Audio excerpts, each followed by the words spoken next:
Going to start in a moment. We're just waiting for everybody to join us.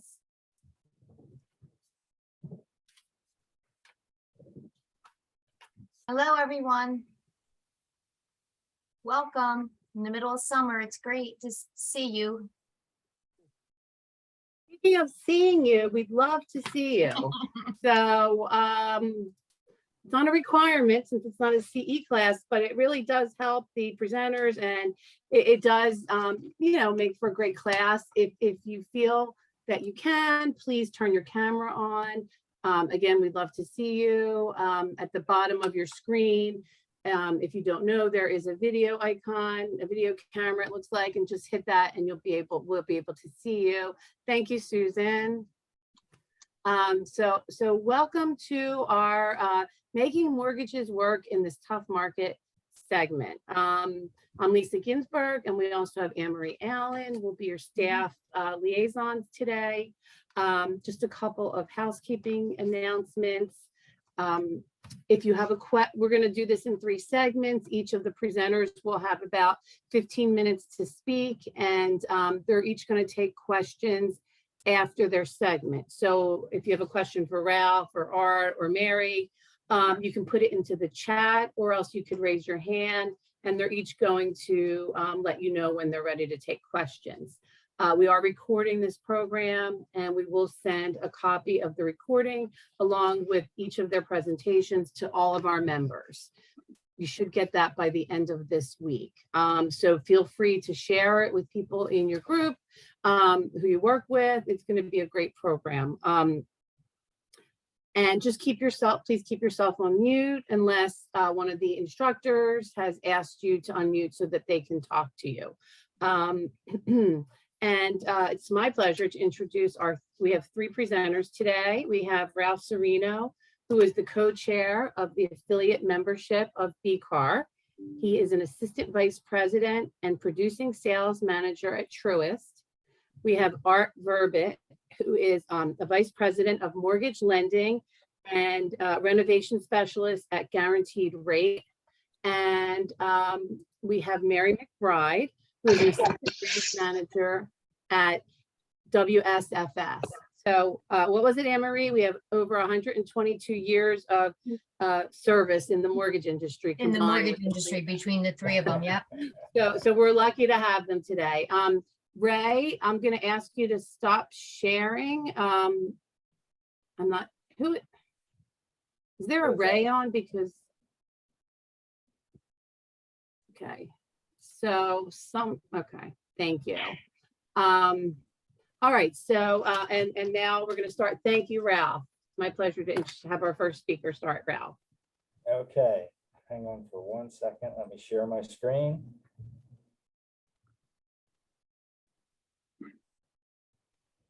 So good afternoon. Can you see that okay? Mm-hmm. Okay, so good afternoon, everybody. Ralph Cirino here from Truist. I have been with Truist all of around a month now, or a little over a month, but have been in the industry for over 47 years. So I do have a lot of experience in the business, and today my subject matter is going to be the first-time homebuyer programs, more specifically 2 programs, which are very prevalent in the marketplace today and probably the best programs available. One of which is the PHFA K-Flex K-Fit program. The K-Flex is the loan program. The K-Fit is the assistance grant. The next program is called the Fannie Mae HomeReady program, which is another first-time home buyer program. And then I'm going to talk about available grants and assistance. First thing I like to do, however, is to draw a distinction between PHFA and Fannie Mae. PHFA is the Pennsylvania Housing Finance Agency. It's a state agency that buys loans from approved financial institutions. In order to sell to PHFA, you have to apply and you have to be approved by them and abide by all of their criteria. PHFA buys conventional FHA, VA, and USDA loans. So they're They're very versatile in what they do purchase, and their first-time home buyer program, the K-Flex program, can be used with all those types of loan programs. Lenders are required to submit loans for underwriting approval and prior authorization to close. So a distinction between Fannie Mae and PHFA is that you actually have to submit your loans to PHFA, and they do approve the loans. PHFA has programs with preferred rates that are not based on credit score. Although PHFA has a minimum credit score of 620, their programs, their rates are not typically adjusted based on credit score. So that's a positive feature of PHFA. And loans sold to PHFA are serviced by PHFA. So if you sell, if the financial institution sells your loan to PHFA, then you're going to be making your payments, or the client will be making their payments to PHFA. Okay, Fannie Mae is a government-sponsored entity which is founded in order to buy loans from approved lenders and securitize those loans in the financial markets. So unlike PHFA, Fannie Mae actually is in the financial markets, and all their rates are subject to change daily and do change as market conditions change. They primarily buy various types of conventional loans. Lenders that sell to Fannie Mae retain the servicing of those loans. So if anyone that is selling to Fannie Mae or selling Fannie Mae loans, the lender is servicing those loans. Loans sold to Fannie Mae are underwritten by the lender in accordance with Fannie Mae's underwriting requirements. So the difference between PHFA and Fannie Mae is that underwriting step is taken out of the mix. Fannie Mae originators actually make those underwriting decisions. So now I'm going to talk about the PHFA K-Flex K-Fit program.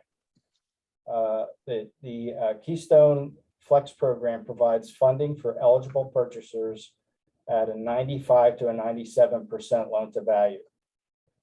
Under the K-Flex program, the applicants are eligible for a grant in the amount of 5% of the purchase price of the property being purchased, and that grant is called the K-Fit assistance loan, actually. Eligible programs are the conventional FHA and VA and USDA. The purchase price limit for this program is $461,400, which is a lot more liberal than the old PHFA program that was in effect.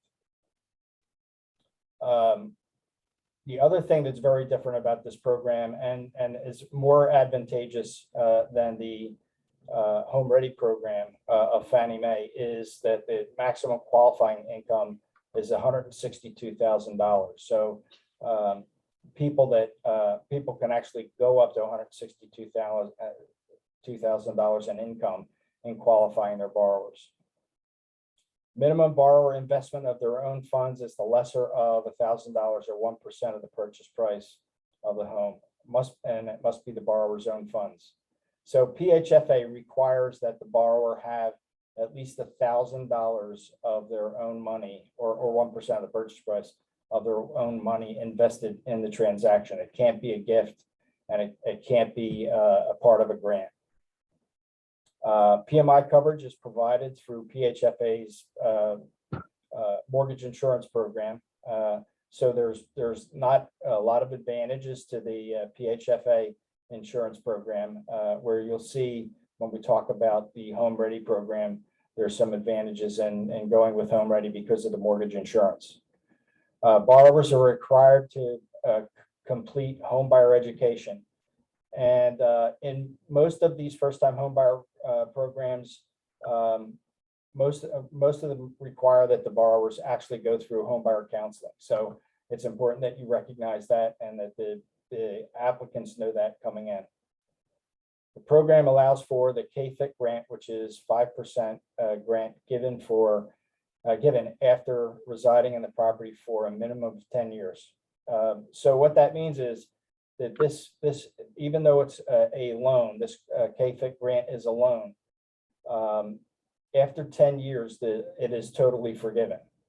And there's no limit to the grant size on this program.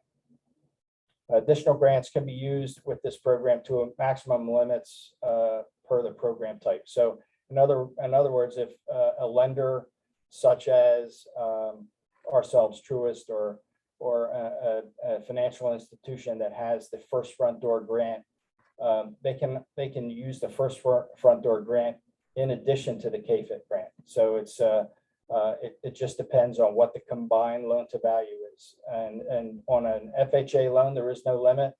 On a conventional loan, it would be 105% of the purchase price of the property. And minimum credit score for this program is 660. So the borrower would have to have a minimum credit score of 660 to qualify for the K-Flex as well as the K-FIT grant. Okay, the next program is the Fannie Mae HomeReady program. And the Fannie Mae HomeReady program is Fannie Mae's first-time homebuyer program. It is a conventional program only. Income limits in Bucks County is $84,320. So there are some limits based on the maximum income limit listed in Bucks County. Maximum loan amount is the Fannie Mae maximum of $647,200. Minimum borrower contribution is 3%. So it's the maximum financing for this program is 90%, 97% of the purchase price of the property. But that 3% down payment can come from gift and grants. So you could basically have 100% financing on the HomeReady program. Maximum combined loan to value is 105% of the purchase price of the property. And what that means is any financing in addition to the HomeReady loan on the program cannot exceed 105% of the purchase price of the property. One of the advantages of going with the HomeReady program is that the mortgage insurance rates are lower based on the reduction of the coverage required. So on a 97% loan, it only requires 25% coverage through the mortgage insurance company, which is a real advantage. This program also requires homebuyer counseling, and that homebuyer counseling can be done while the loan is in process, but it's preferred that for the purpose of just expediting things, that homebuyer counseling be done before the person buys the house or enters into a contract. Minimum credit score for this program is 620.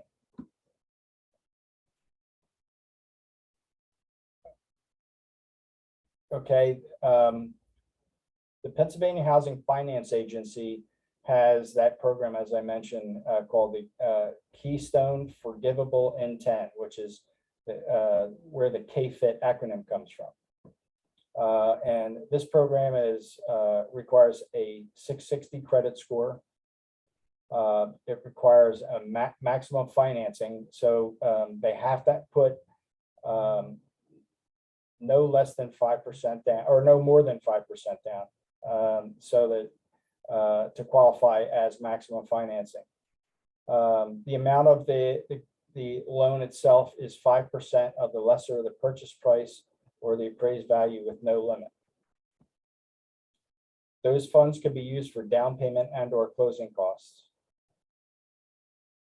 And the loan is forgiven after the person has been residing in the property, the primary residence, for at least 10 years. If they sell the property within that 10-year period, it's a prorated repayment. So if they, it's actually forgiven 10% per year for 10 years. And it can only be used with the Keystone Flex and the Keystone Home Loan programs. This is not a grant that can be that's portable to, let's say, the HomeReady program. It's only a PHFA program. It has to be used with PHFA loans. And there are other grants available, as I mentioned earlier. The First Front Door grant is a grant I don't have up on the screen, but it's a grant that basically comes out in, I want to say, late April, early May. It's a $5,000 grant in Pennsylvania, and it can be used. It as well can be used for down payment and closing costs. One of the other grants that's available in Bucks County is the Bucks County First Time Homebuyer Grant, and that is a grant that is available to qualified applicants. They can receive up to $10,000 for down payment closing costs. The applicant's household income cannot exceed the HUD median income for Bucks County. So there is actually an income calculation sheet that is out there. I can provide it if anyone is interested in getting it. But it identifies the maximum income based on household size. So for a single person, it starts at a minimal number, and for up to 8 people, it can go as high as $160,000, I believe. The program is available to Bucks County residents or people that have worked in Bucks County for a minimum of 6 months. So there is a residency requirement, and somebody that moves in from Montgomery County into Bucks County would only be available once that residency requirement is fulfilled. And on this program, the one disadvantage is that the maximum combined loan to value for the program is 100% of the lesser of purchase price or appraised value.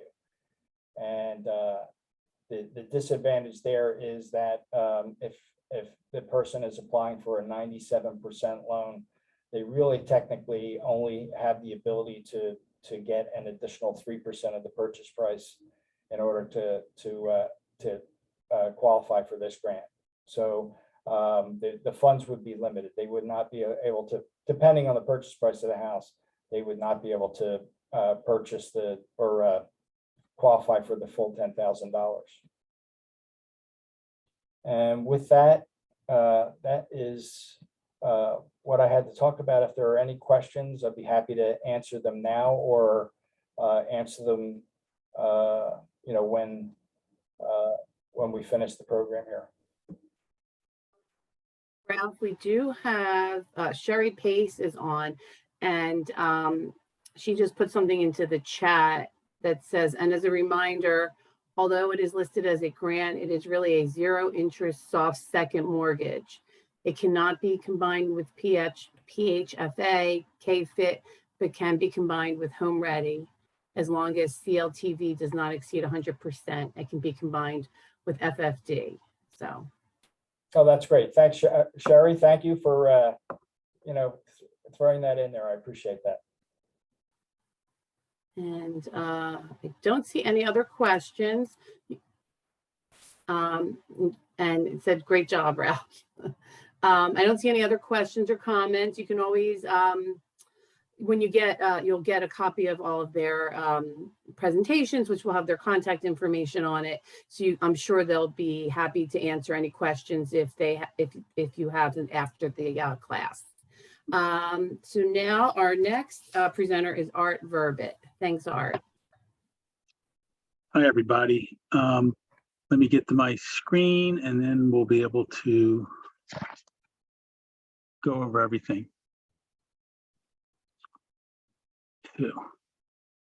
Okay, hopefully that does it. Everybody see sell more homes or renovation loans? Yep, great. Okay, so my name's Art Verbit. I'm going to go through the presentation a little quickly because I don't have a lot of time. If you have questions, we don't get to them, you can always reach out to me by cell phone, email. If you really love this stuff, I could always do a presentation for your office. You can give me a call about doing that and we can dig into it a little deeper. So just doing a quick broad overview. and I'm going to talk fast because I'm a fast talker. So let's go. I haven't done any of these presentations for a long time because it's a tough sell in the market we've had to try to compete with the renovation loan. But the reality is that the market is turning and there's going to be an opportunity for these types of loans.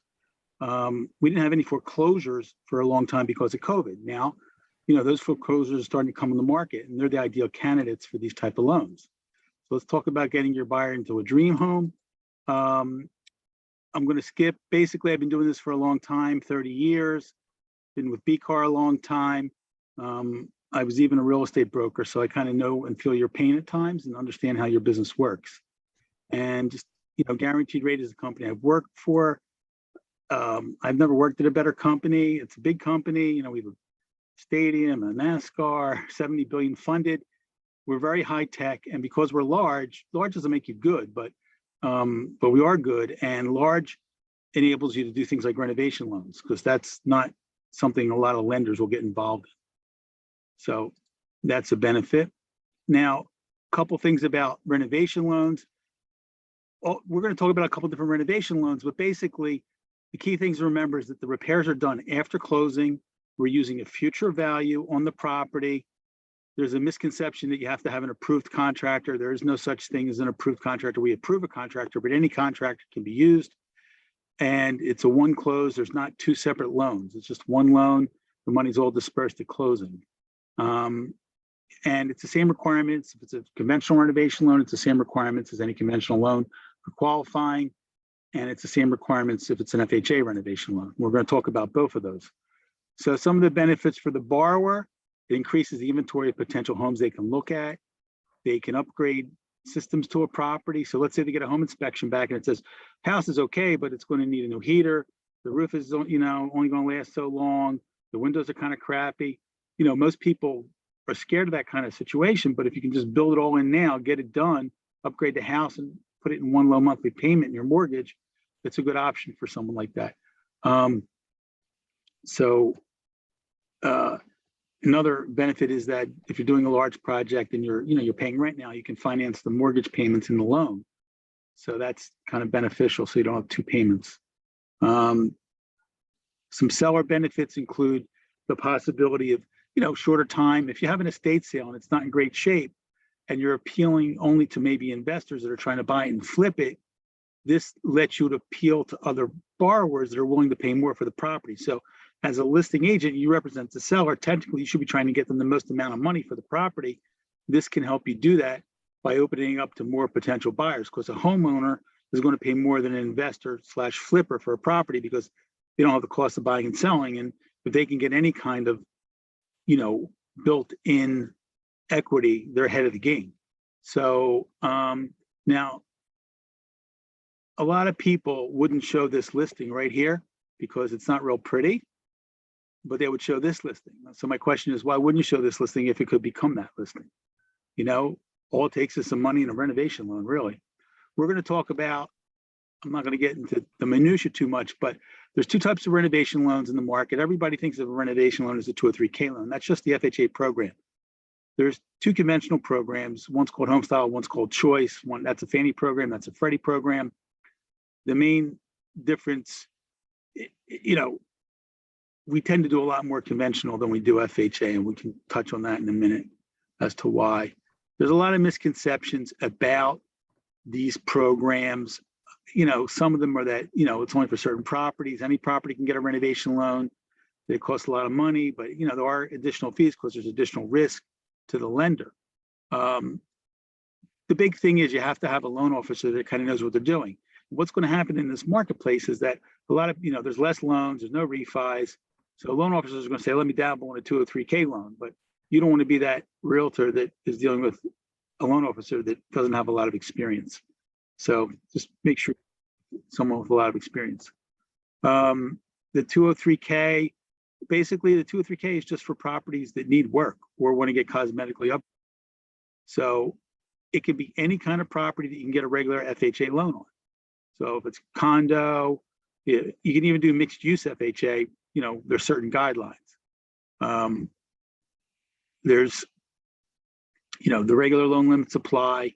So there's two programs. There's a standard program, which is for more major renovations, and they require what's called a HUD consultant who oversees the project. And there's a lot more flexibility in that regard. There's certain things you can do on the standard program. Basically, you do anything you want on a standard if it improves the property and it's permanently attached, except these types of items, which are considered luxury items. You can't do any kind of, you can't put in a hot tub, tennis court, things like that don't work. So the limited, which they used to call the streamlined program, is more limited in that it's for smaller jobs, things that don't involve any kind of structural work. You know, you want to throw in a kitchen, maybe a bathroom, flooring, painting, that kind of stuff. It's about $30,000 worth of work, because when you add it all up, it shouldn't exceed $35,000. And when I say they add it all up, it's not just, you don't just have the renovation costs, there's a contingency fund and there's other things. So it's not for 35,000 repairs, it's closer to 30. So if you hear 35, that's actually off. The main difference between the two, I don't want to get into all the details, is that a limited program, you can't do anything structural. So even if it's a small amount of work, but it's a structural nature, you can't really do it. That's the main difference. And also the repairs are supposed to be done within 30 days roughly on the limited program. There's only one draw. So the contractor gets half his money up front and the rest when the job is completed. This slide, like I said, you guys all have a copy of the presentation, so you can look at this, and if you have questions later, you can always ask me. But some of the differences between the standard, which is for the larger projects, you have more draws, you have minimum $5,000, whereas the FHA limited, there's no minimum of $5,000 of work. You have, more flexibility in terms of changes to the project as well. So Homestyle is a conventional renovation loan. Homestyle is the trademark for Fannie Mae. It's a Fannie Mae loan. It's based on after improved value, just like the FHA loan. You can also, we're not in a high balance area, so that doesn't really matter. Minimum credit score is 620. You can do second homes, investment properties, finance up to 6 months. Any kind of regular property is eligible. A mixed use would not be eligible under a conventional loan unless it's like, an office, you're a doctor and live in the house and you have a, a little office on the side or something. That's the only kind of quote unquote mixed use you can do. Now the down payment requirements, 1 unit, you can do 3% down, and 2 units, you're going to need at least 15% down. So these are the limitations for the down payments. And the only kind of repairs you really can't do on the Homestyle are things that are going to really take a long time. 6 months is what they like to, you're supposed to say it's going to be done in 6 months. I have things that have gone on 1.5 years, longer, unfortunately. With COVID, things have gotten delayed, obviously. And you can't do anything that has commercial elements to it. So there's a comparison. I don't want to go over a lot of details, but the FHA has its benefits, and so does the conventional. Choice is Freddie Mac's program. Same, everything is the same as the Fannie Mae. The only difference is that they'll allow like a Lowe's to participate, and we can just deal with the Lowe's. So if they go to Lowe's and say, I want to get, a new kitchen put in or whatever, and Lowe's says it's 40 grand, we'll cut a check directly to Lowe's for the 40 grand, and you don't get involved with a lot of the back and forth with consultants and stuff. They're automatically approved. It's not like it's a contractor. So that's the only difference between the Choice and the Homestyle, other than the underwriting requirements. There's also a VA program, which, we don't see a lot of VA loans also because of the nature of the market. But if you're, going further out into the county, what have you, and they're more amenable to accepting a VA loan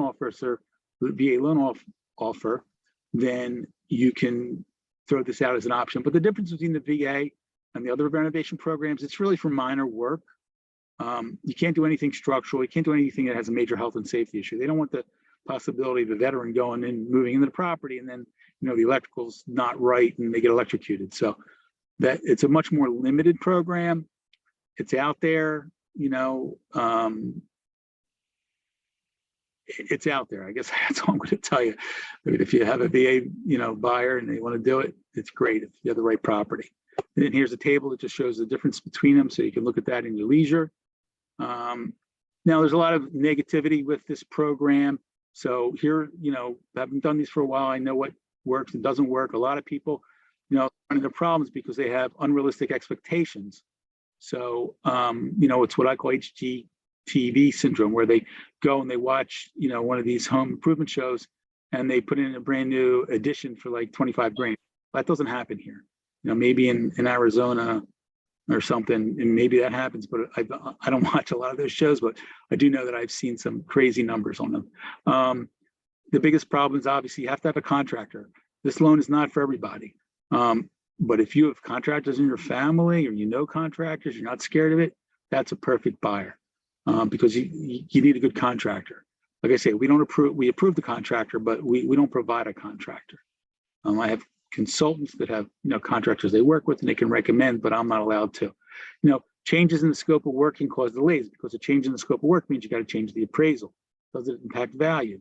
Do I have to redisclose the loan because loan amounts changing, underwriting, and there's any changes. It's not just, oh, let me get rid of that half a bath I was planning on adding because I'm over budget. It doesn't really work that way.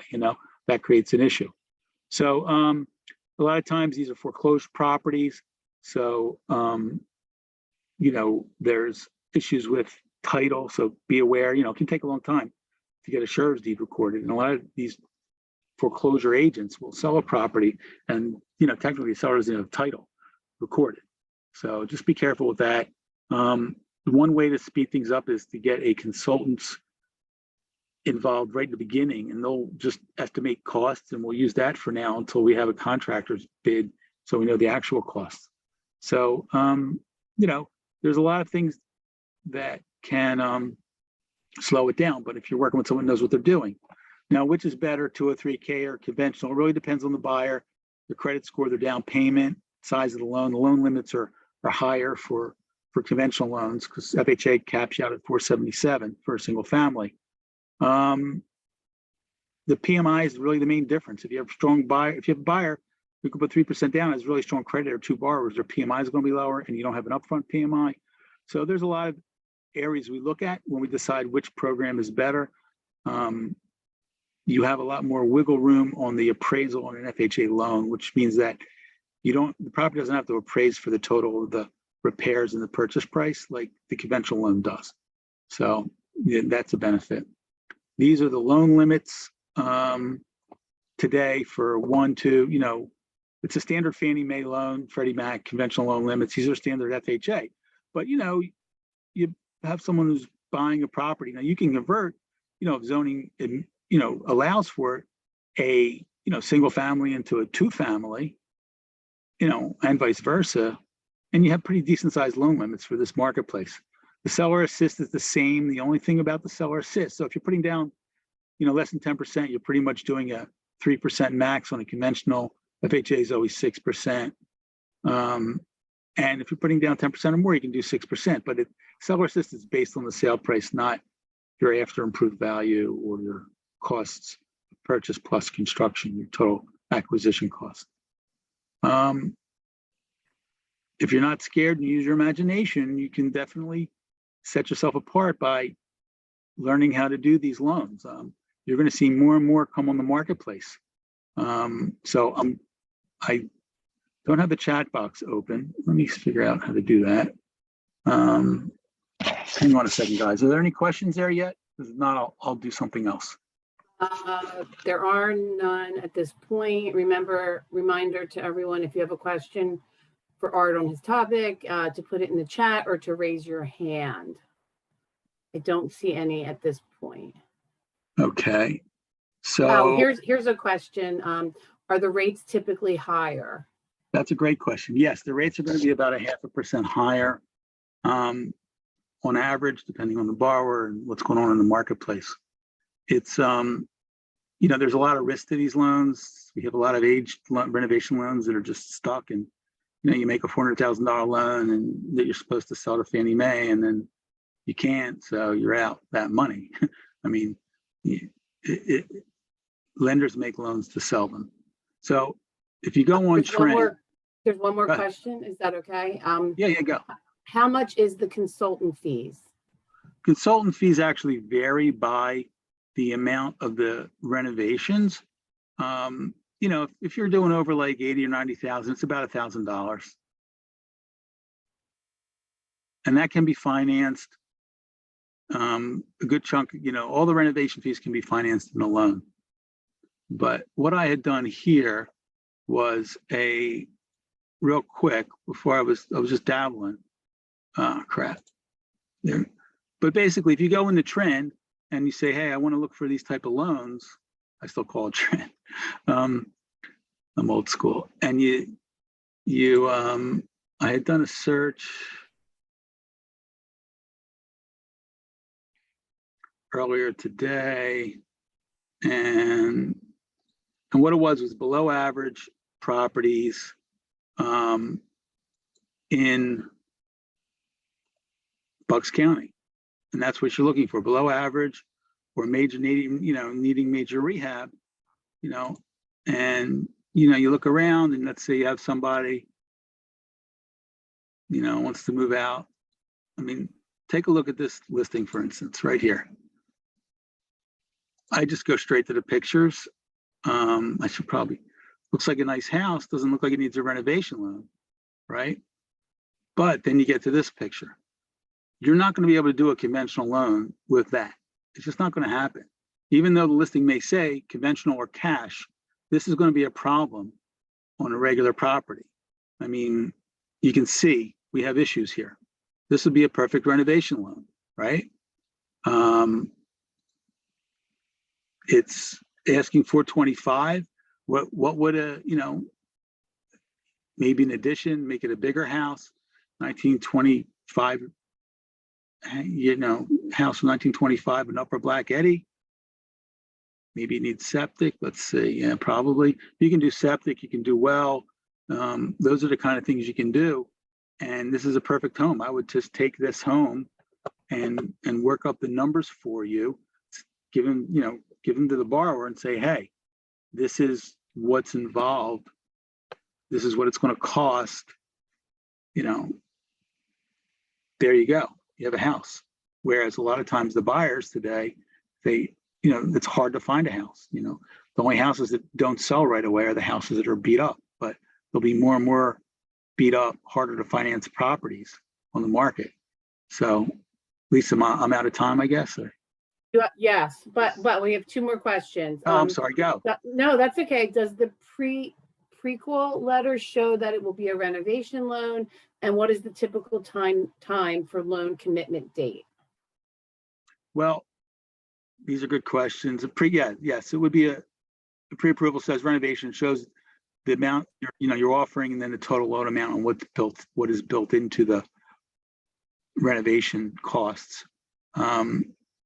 Timelines, you know, if they have a contractor and everything is perfect, you know, we could do 45 to 60 days, but generally we like to have 60 days. If they don't have a contractor lined up, that's a kind of a recipe for disaster. So, because you can't start going on Angie's list trying to find a contractor out of the blue. I mean, the consultants do have a list of contractors that are experienced with these loans, and that helps. But, you know, 60 days is ideally what we want to see. The biggest holdup on these is the appraisal. So as soon as we get the consultant's write-up, we can order the appraisal. I mean, appraisers aren't as backed up as they were. So, you know, it's not taking quite as long, but once the property's being appraised on the future value. So once we know what the future value, you know, we can't order an appraisal until we know what you're doing, because the appraiser is basing it on what you're doing. So that's usually the main holdup. So that's why we like to see 60 days. Any other questions? That's it for now. So thank you, everyone. Thanks. And we're going to go on to Mary. Art, there is a question that maybe you could just respond to everybody. Okay. If you go into your chat, it's from Jay Shaw, and maybe you could just respond so we can let Mary, Okay. have some time, and that would be great. Thanks. Okay. And then you just have to stop sharing. And so Mary can. Oh, sorry. Okay.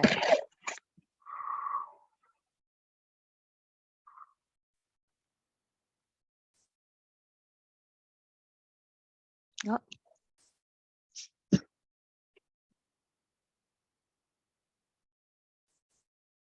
Oh dear. 1 second.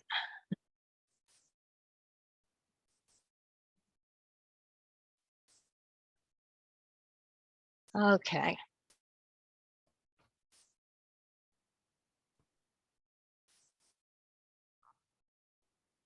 Close out of that. Okay. Let me start from the beginning. Okay. Good afternoon, everybody. My name is Mary McBride. I'm with WSFS. I've been in banking for 45 years. I just want to introduce you to basically it's our solutions for business lending. If you have a client in today's real estate market, you may encounter a client that is interested in purchasing a building that may be home for their business, or a client that is looking to purchase or refinance a commercial property for investment purposes. This is where your local bank can be of assistance. We offer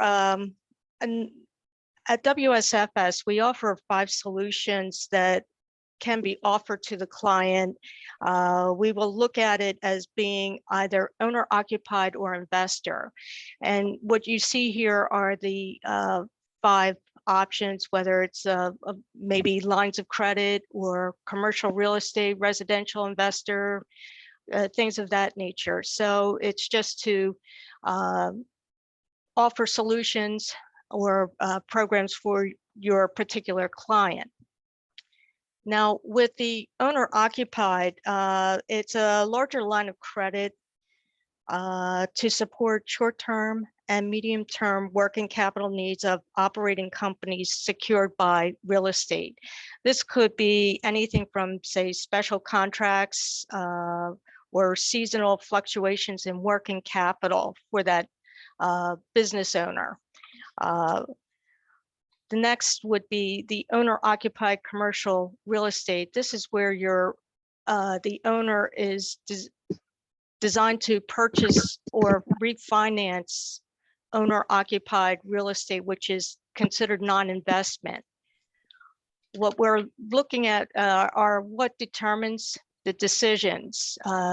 First off, the amount financed, the term, whether that would be either if it's a line of credit, your draw period, and the following that would be the term out, or if it's a fixed rate 5, 10, 15, 20-year term.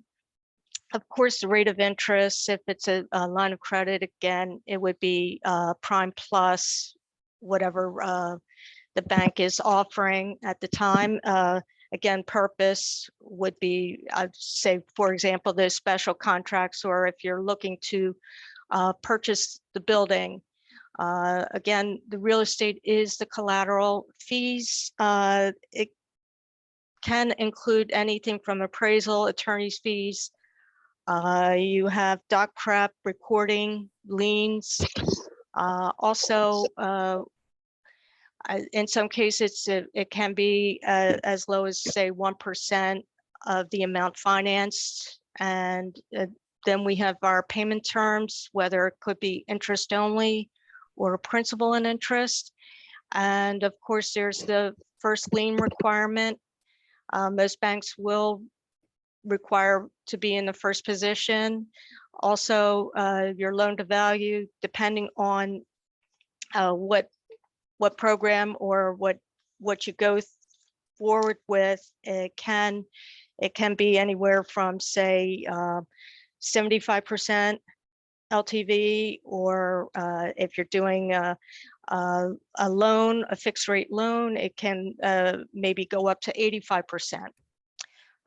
Something that you may also have a requirement, especially with the owner occupied commercial real estate, is the title insurance for that property.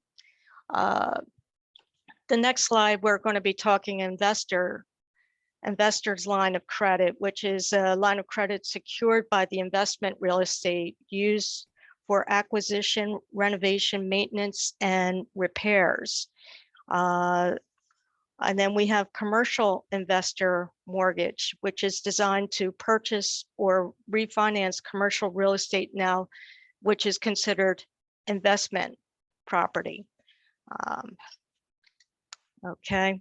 Again, the same parameters apply. Again, as far as lines of credit for investors, with us, it could be up to 65% LTV. The rates, again, you have your same 5-year draw and then 15-year payback. Rate could be prime +2. We set a floor of possibly 4.5, depending on what the Fed is currently doing with interest rates. Again, the payment terms are interest only or principal and interest. Again, the first lien requirements are a necessity as far as the any type of loans of this nature. Again, title insurance might be a requirement. Finally, we have residential investor mortgage, which is designed to purchase or refinance residential investor real estate 1 to 4 families. So that is what we offer if you're looking at residential properties for a client. Normally with us, the same would apply: rates, fees, collateral, title insurance. As far as usually we go 20 years at WSFS. It can, this is a loan to value of 75%. So that is basically what we have in the way of business loans for a particular client that you may encounter, and with everything else that's constantly changing with the interest rates. And if you should have any questions, you can give me a call or email me. I included my email address and our website. So I forgot to include my phone number, but I'll put it in the chat. And you can reach out to me at any time, and I can put you in contact with someone who specializes in a particular building or purchase that you're looking to do for a client. So any questions?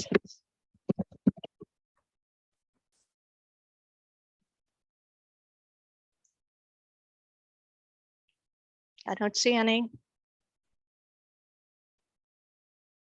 So if you have any questions for Mary or any of the other presenters, you can put them in the chat. You can raise your hand. As I mentioned, this is being recorded, and somebody did just minimum down payment for commercial.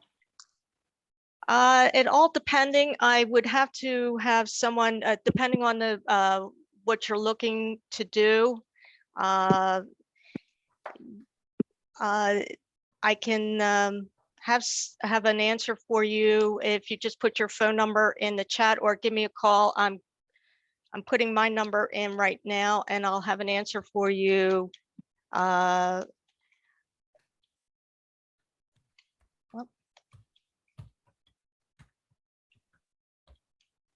Okay. And that's it.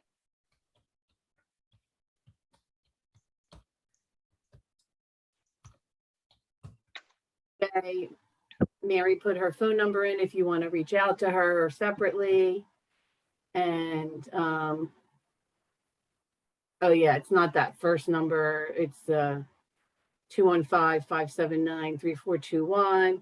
And Art is offering, if anybody's interested in an office meeting or deeper dive, to reach out to him. And Ralph also put his phone number. And as I mentioned, we will be sending this out later this week or early next week. You'll get a copy of the recording as well as the 3 presentations. And we appreciate you taking the time to spend with us this afternoon. And our next program is August 23rd with Scott Geller and Barb Maddie on Realtor Stop Doing That. So look for that registration that's already out. And if you have any questions, feel free to email myself or Anne Marie Allen, or if it's regarding any of the subject matter that was spoken of today, you can definitely contact one of the presenters. And thanks everyone, and stay cool. It's a little cooler today, so enjoy your day. Thanks Thank everyone. you. Have a good one. Thanks, everyone. Bye-bye. Thank you. Bye-bye. Bye. Like the girl, like the big girl. Come on, Patty, come on, baby.